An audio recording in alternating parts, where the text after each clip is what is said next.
Samajwadi party और उनके गुंडे सपा सरकार में जो सबसे अधिक लगते थे अतीक अहमद। अब उनका पूरा एक बहुत बड़ा गैंग लगभग बाजारों में बैठ करके लोग डराते थे। उसका परिप्रेक्ष्य यह ना निकाला जाए कि मैं संपूर्ण मुसलमानों को उसमें निशाने पे ले रहा हूँ। अतीक अहमद और समाजवादी पार्टी से जुड़े हुए इसी प्रकार के गुंडे जो सपा सरकार में पलते पोसते हैं। किसी भी जाति बिरादरी में गुंडे अपराधी माफिया होते हैं, वो समाजवादी पार्टी में होते हैं। वो निर्माण की बात की थी, मथुरा में मंदिर निर्माण की आपने बात की मैंने थी ऐसी क्या? कोई बात नहीं की। यूपी के डिप्टी सीएम केशव मौर्य हमारे साथ, उनसे बात करते हैं। केशव जी, आपसे बातचीत की शुरुआत कर रहा हूं आपके ही कुछ बयानों से जो बहुत चर्चा में रहे हैं।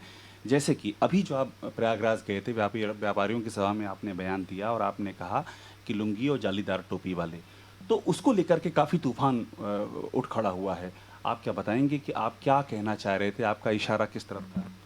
नहीं, ऐसा आप प्रयागराज के बारे में नहीं जानते हैं।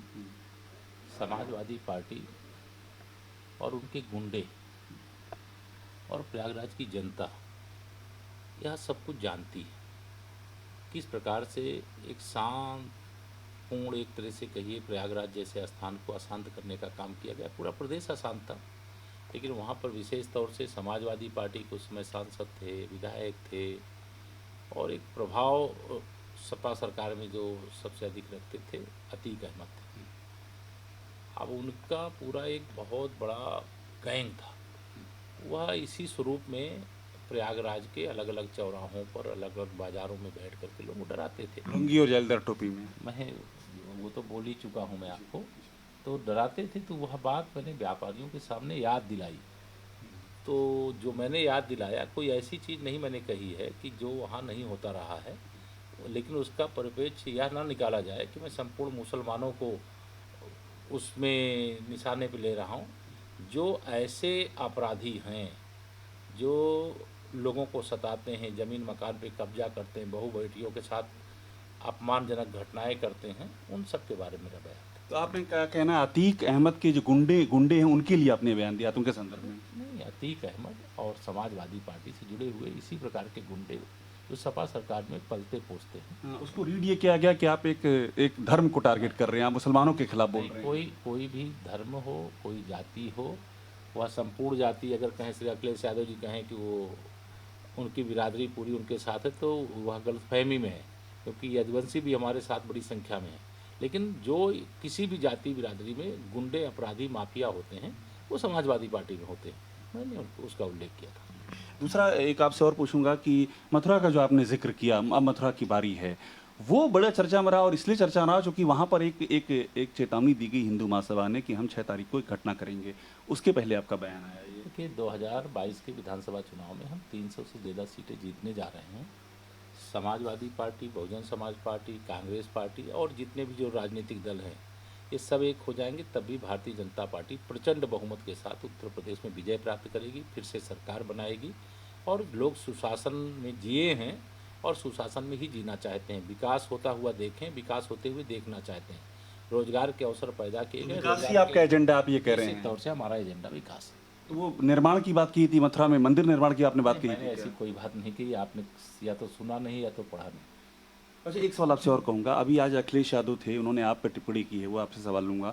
उन्होंने कहा कि आप जो पोशाक पे सवाल उठाते हैं, लुंगी जालदा टोपी, आप शायद योगी जी की पोशाक देख करके सवाल उठा रहे हैं और उन्होंने आप पे आरोप लगाया कि आपकी अंदरूनी लड़ाई है जो आप इस तरह की बातें कर रहे हैं। चलिए, श्री अखिलेश यादव जी के गुंडे माफिया अपराधी जो इस प्रकार के होंगे, जिनकी तरफ मेरा संकेत था, उनको संतुष्ट करने का प्रयास कर रहे होंगे। एक बात और बता दीजिए कि क्या किस तरह की हिंदू राष्ट्र की किसी परिकल्पना की आप लोग, आपके जहन में है कोई हिंदू भारतीय राष्ट्र जनता की? पार्टी सबका साथ, सबका विकास, सबका विश्वास, एक अच्छे भाव से राष्ट्र की और राज्य की सेवा करने में लगी हुई है। और हम लगातार ऐसा प्रयास करते हैं जिससे जो प्रदेशवासी हैं, देशवासी हैं, उनकी जो ज़रूरत है उसके हिसाब से योजना बना करके उन तक पहुंचाना, भ्रष्टाचारियों को बीच में घुसने नहीं देना, उनको निकाल बाहर। मोदी जी आ रहे हैं, उसके बारे में थोड़ा बताइएगा। गोरखपुर आ रहे हैं वो, फिर काशी विश्वनाथ कॉरिडोर में 3 दिन वहाँ बनारस में रहेंगे।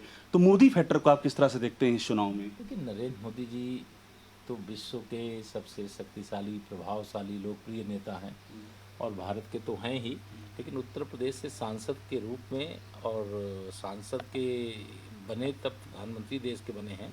और उनका आगमन जब उत्तर प्रदेश में कहीं पर भी होता है तो मैं समझता हूँ कि समाज का लगभग पूरा हिस्सा एकदम उनके साथ इतना जुड़ा हुआ है कि वह मोदी जी को सुनने के लिए तत्पर रहता है।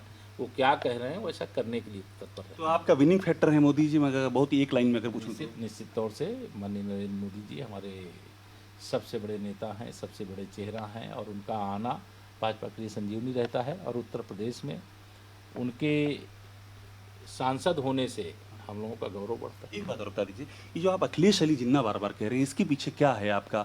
आप क्या किसी समुदाय को लेकर टारगेट कर रहे हैं या आप किसी विचारधारा पे टारगेट कर रहे हैं, क्या आपका? हाँ, मैंने कई बार कहा इस बात को कि जिस प्रकार से देश विभाजक मोहम्मद अली जिन्ना का नाम श्री अखिलेश यादव जी ने अपने संबोधन में लिया, उसके पहले तो हम श्री अखिलेश जी को कभी ऐसा नहीं कहते थे। क्यों कहे यह बात? क्योंकि जब वह किसी देश के दुश्मन का नाम और उत्तर प्रदेश की राजनीति में फ़ायदा पाने के लिए लेंगे तो उसका जवाब तो उनको मिलेगा। मुसलमानों के बारे में आपके क्या ख्याल है? मैं इसलिए पूछ रहा हूँ क्योंकि बड़ी चर्चा हो गई है आपके बयानों को लेकर के। केशव मौर्य क्या सोचते हैं मुसलमानों के बारे में? हम किसी के साथ कोई भेदभाव नहीं करते हैं, हम सबको साथ लेकर चले हैं, सबको साथ लेकर के चलते रहेंगे। और जो इस प्रकार के भेदभाव को खोजते हैं वह हमारी भावना को नहीं समझते हैं।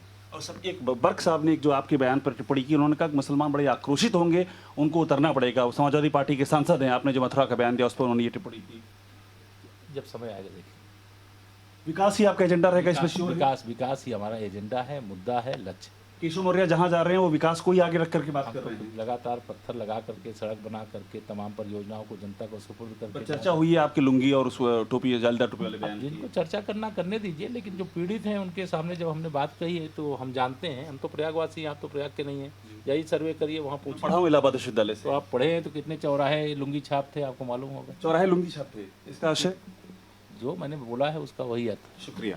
तो केशव मौर्य जी हैं और इन्होंने ये अपने बयान के बारे में कहा है कि उन्होंने गुंडों के लिए बोला था समाजवादी पार्टी के, और बड़ी बात ये भी कह रहे हैं कि विकास के नाम पर चुनाव लड़ेंगे। और प्रधानमंत्री नरेंद्र मोदी के आने को लेकर के उनका कहना है कि वो एक संजीवनी का काम करेगा।